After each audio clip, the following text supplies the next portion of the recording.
हार दिए कमांडो, लोकतंत्र के इतिहास का काला दिन। खड़गे ने संसद के उपसभापति को पत्र लिखा। उन्होंने कहा कि कमांडो के साथ संघर्ष हुआ। पुरुष कमांडो ने महिला सांसदों को रोका।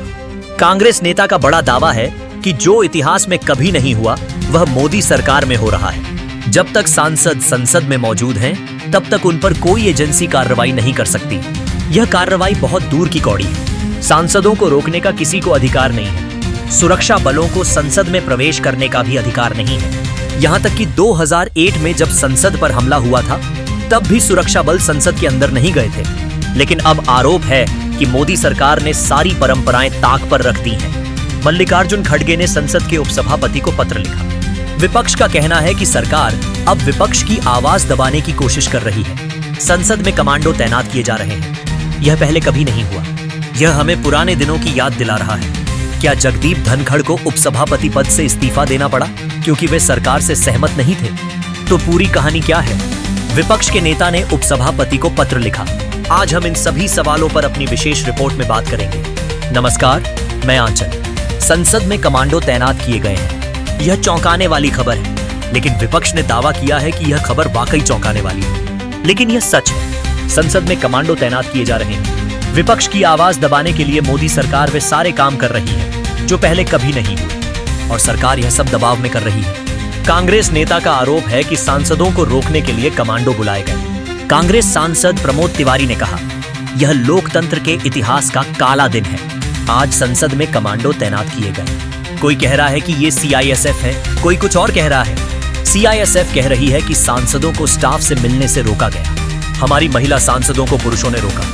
जिस तरह संसद के बाहर से लोगों को बुलाया गया और सांसदों को जबरन जाने से रोका गया, यह समस्या है। सारी घटना कैमरे में कैद है। सबसे बड़ी बात यह है कि सरकार ने इशारों में यह मान भी लिया है कि संसद में कमांडो तैनात हुए।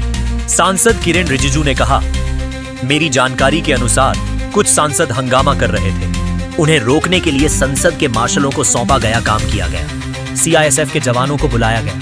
यह साफ दिखाता है कि मोदी सरकार पर बहुत दबाव है। इसका सबसे बड़ा सबूत ऑपरेशन सिंदूर पर हुई चर्चा है। पिछले 2 महीने से विपक्ष इसकी संयुक्त बैठक की मांग कर रहा था। सरकार से कहा जा रहा था कि संसद की विशेष समिति बुलाई जाए ताकि ऑपरेशन सिंदूर पर चर्चा हो सके। सरकार इस पर चर्चा को तैयार नहीं थी, लेकिन जैसे ही मानसून सत्र शुरू हुआ, सरकार को विपक्ष के सामने झुकना पड़ा। ऑपरेशन सिंदूर पर चर्चा हुई और प्रधानमंत्री मोदी को लोकसभा में जवाब देना पड़ा। यह अलग बात है कि PM मोदी बुरी तरह घिरते दिखे। इसी बीच विपक्ष ने कई आरोप लगाए। विपक्ष का दावा है कि उनकी आवाज दबाने के लिए सुरक्षा बल लाए जा रहे हैं। यह आरोप बेहद गंभीर है, क्योंकि भारतीय संसद के इतिहास में ऐसा कभी नहीं हुआ कि सुरक्षा बलों को संसद के भीतर लाया जाए। अगर सुरक्षा के नाम पर विपक्ष को दबाने की कोशिश हो रही है, तो यह आरोप बेहद गंभीर है। कांग्रेस और राज्यसभा में विपक्ष के नेता मल्लिकार्जुन खड़गे ने उपसभापति को पत्र लिखा। सबसे पहले हम आपको वह पत्र दिखाते हैं और बताएंगे कि खड़गे ने उसमें क्या लिखा। माननीय उपसभापति महोदय, मैं यह पत्र राज्यसभा के सभी विपक्षी दलों की ओर से लिख रहा हूं। हम हैरान और स्तब्ध हैं कि जिस तरह से CISF कर्मियों को संसद के व्हील्स तक धकेला जा रहा है, जबकि सदस्य अपने लोकतांत्रिक अधिकारों का उपयोग कर रहे हैं। हमने यह कल भी देखा और आज भी। क्या हमारे संसद का स्तर इतना गिर गया है? यह बेहद दुखद है और हम इसकी निंदा करते हैं। हम आशा करते हैं कि भविष्य में जब सदस्य लोकतांत्रिक अधिकारों से जुड़े अहम मुद्दे उठाएं, तो CISF कर्मी संसद के व्हील्स तक ना आए। CISF पर संसद की सुरक्षा की जिम्मेदारी है, लेकिन जब संसद जल रही हो, तब CISF कर्मी भीतर नहीं आ सकते। लेकिन कांग्रेस अध्यक्ष का दावा है कि यह हो रहा है और 2 दिन से लगातार हो रहा है। जब तक जगदीप धनखड़ सभापति थे, ऐसा कभी नहीं हुआ। लेकिन जैसे ही उन्होंने इस्तीफा दिया, CISF ने संसद संभाल ली। ऐसे में सवाल उठता है कि क्या यह सब उपसभापति हरिवंश नारायण सिंह के इशारे पर हो रहा है? क्या सरकार का दबाव है कि विपक्ष की आवाज दबाई जाए? क्या ऐसा ही दबाव धनखड़ पर भी था? और जब धनखड़ ने सरकार की बात नहीं मानी, तो उन्हें इस्तीफा देना पड़ा। विपक्ष ने कई सवाल उठाए, लेकिन एक बात साफ है, सरकार की ओर से कोई जवाब नहीं आएगा, और अगर आया भी तो टाल दिया जाएगा। लेकिन खड़गे ने जो सवाल उठाया, उसने मोदी सरकार को कटघरे में खड़ा कर दिया है।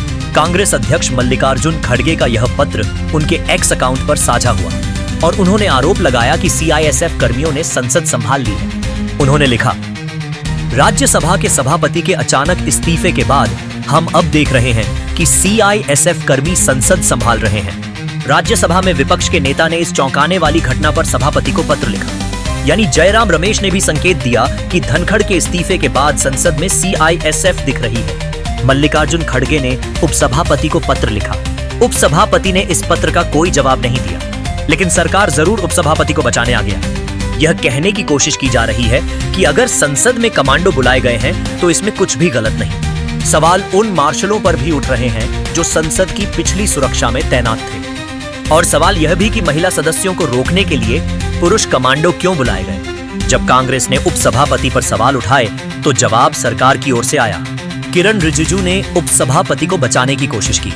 उन्होंने कहा, CISF की नियुक्ति इसलिए हुई क्योंकि सांसद सुरक्षा बढ़ाना चाहते थे। संसद में सांसद कभी कभी सत्ता पक्ष की टेबल और व्हील के पास खड़े हो जाते हैं। उन्हें रोकने के लिए सुरक्षा तैनात की गई है। किसी सांसद को बोलने से नहीं रोका जाएगा।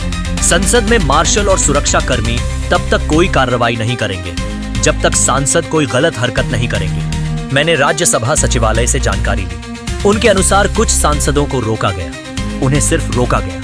रिजिजू सांसदों की सुरक्षा की बात कर रहे हैं। विपक्ष ने कभी सांसदों की सुरक्षा पर आपत्ति नहीं जताई।